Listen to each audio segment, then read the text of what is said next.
Geneipen, Amondo Tamareme Guasu Opaite, Kiareta Uyapusaka, Areumayo Kwa Videore, Chico Silvano López, Aporomboe Vaporenda, Argentina. Cuape Ruyaponoi Baraiki currículo. Hokwa Chimianita Caniñepe, Opaite Uyapusacavena.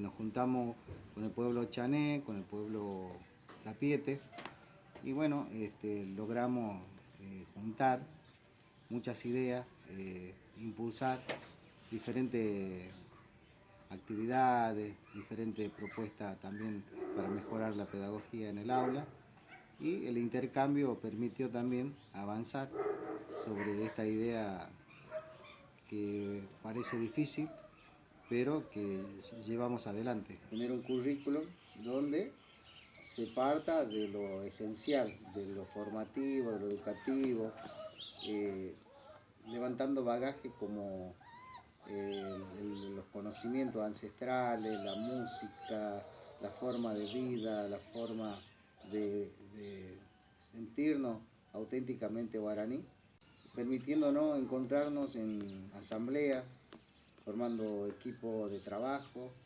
que se posibiliten capacitaciones, que se organicen, que cada uno lleve el aporte, la experiencia de cada lugar, y en cuanto al contexto que demande necesidades educativas, fuimos incorporando a compañeros bilingües y todos los que hacen el trabajo del Ministerio de Educación, a quien estamos muy agradecidos por darnos la posibilidad de querer sumarnos con nuestra mirada educativa, ¿no? Como pueblo originario sobre todo.